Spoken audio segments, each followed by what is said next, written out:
supported. We are the party. That is why we are supporting the NDA government and also part of the government. Thank you very much.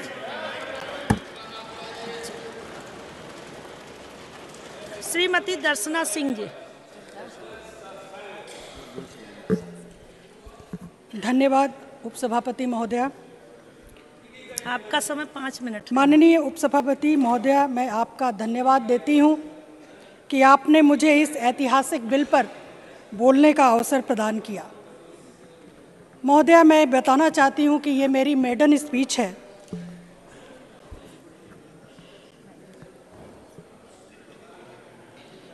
यही समय है, सही समय है, भारत का अनमोल समय है।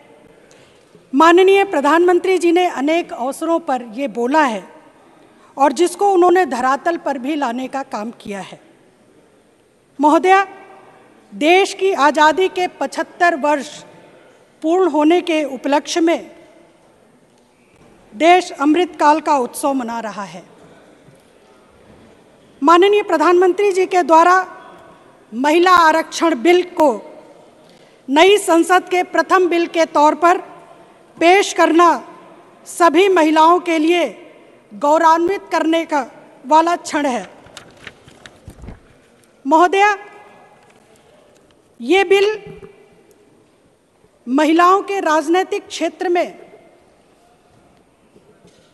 नारी सशक्तिकरण को सुनिश्चित करने का ऐतिहासिक कदम होगा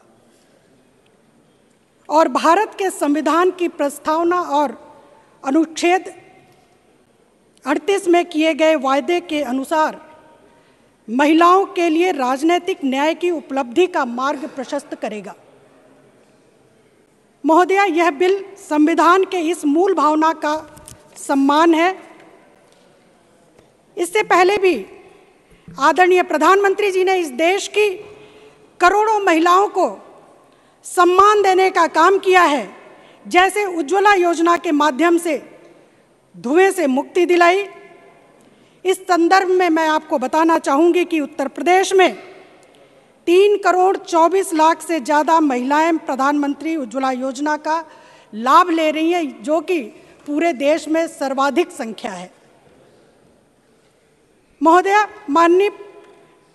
प्रधानमंत्री आवास योजना के तहत मिलने वाले आवास का स्वामित्व परिवार की महिला को दिया जाना, मुस्लिम महिलाओं को ट्रिपल तलाक से मुक्ति दिलाकर उन्हें नारकीय जीवन से मुक्ति दिलाने का काम करना, इस तरह के साहसिक फैसले माननीय प्रधानमंत्री जी की अगुवाई वाली सरकार ने लिया है।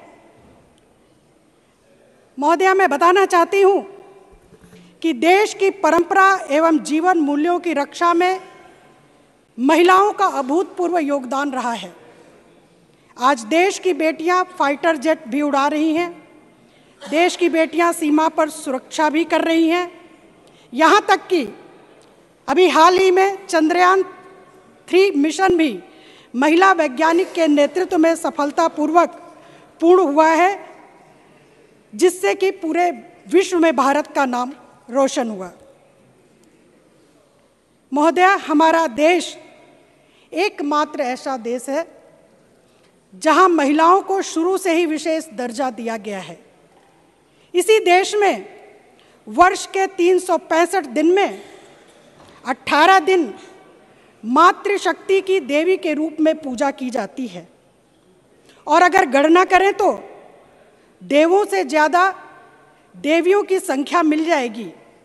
हमारे यहाँ विद्या, धन, शक्ति एवं शांति की अधिष्ठात्री देवियाँ ही हैं।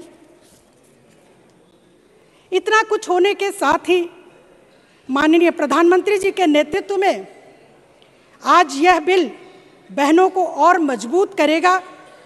कुछ पार्टियों के लिए महिला सशक्तिकरण एक राजनीतिक विषय रहा है, लेकिन भारतीय जनता पार्टी और आदरणीय प्रधानमंत्री जी के लिए ये एक संवेदना का विषय है।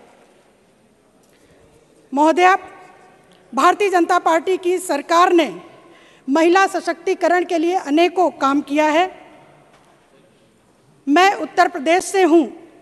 मैं आपको बताना चाहती हूँ कि उत्तर प्रदेश में 2017 में भारतीय जनता पार्टी की सरकार बनने से पहले एक बड़ा ही अराजकता का माहौल था। हमारी बेटियां, महिलाएं असुरक्षित थीं। अपराधियों के खिलाफ कोई बोलना नहीं चाहता था। लेकिन 2017 में उत्तर प्रदेश में भारतीय जनता पार्टी की सरकार बनने के बाद उत्तर प्रदेश के माननीय मुख्यमंत्री योगी आदित्यनाथ जी ने महिलाओं की सुरक्षा के लिए कड़े कदम उठाए और उन्होंने एंटी रोमियो स्क्वाड का गठन किया, जिसके परिणाम स्वरूप उत्तर प्रदेश में महिलाओं की सुरक्षा सुनिश्चित हुई और आज उत्तर प्रदेश में बेटियां और महिलाएं अपने को सुरक्षित महसूस कर रही हैं। महोदया, महिलाएं बहुत ही संवेदनशील होती हैं, करुणामयी होती हैं। आदरणीय प्रधानमंत्री जी का मानना है कि महिलाओं के विकास के साथ साथ अब समय आ गया है कि महिलाओं के नेतृत्व में इस देश का विकास हो। हमें इस दिशा में काम करना है।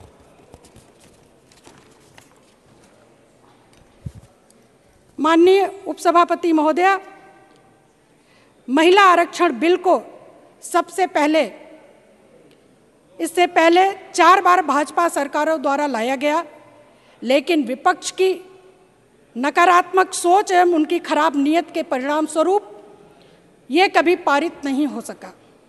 लेकिन 19 सितंबर 2023 को गणेश चतुर्थी के शुभ अवसर पर माननीय प्रधानमंत्री जी के द्वारा महिलाओं के पक्ष में नारी शक्ति वंदन अधिनियम विधेयक लाने का साहसिक एवं महत्वपूर्ण निर्णय लिया गया। इसीलिए हमारे यहाँ कहा जाता है कि नारी अस्य समाजस्य कुशल वास्तुकारा अस्ति, अर्थात नारी समाज की आदर्श शिल्पी है। महोदया, मेरी ये मेडन स्पीच है, बस थोड़ा सा समय और आपका लेना चाहूँगी मैं। देश में जब भी महिला सशक्तिकरण की बात होगी, तब इस देश की समस्त मातृशक्ति माननीय प्रधानमंत्री जी के इस कदम की सदैव ऋणी रहेगी। महोदया, आज का भारत नया भारत है। आज का भारत युवा भारत है। आज का भारत ऊर्जा से भरा भारत है। आज का भारत महिला सशक्तिकरण का भारत है। आज का भारत माननीय प्रधानमंत्री जी के नेतृत्व में G20 की अध्यक्षता कर विश्व को वसुधैव कुटुंबकम का संदेश देने वाला भारत है। अतः अंत में मैं सभी महिलाओं की तरफ से आदरणीय प्रधानमंत्री जी का कोटि कोटि आभार प्रकट करती हूं कि आपने हम सभी महिलाओं को सम्मान से जीने का बारंबार अवसर प्रदान किया है और माननीय प्रधानमंत्री जी के द्वारा महिलाओं के अधिकार के समर्थन में लाए गए इस महत्वपूर्ण बिल का मैं समर्थन करती हूँ। बहुत बहुत thank you. Shri J.K. Vasan, माननीय सदस्य J.K. Vasan. Sir, I stand here to support this important bill on behalf of my party, Tamil Maanila Congress, Moopanar, sir. Sir, for the past 4 decades, many governments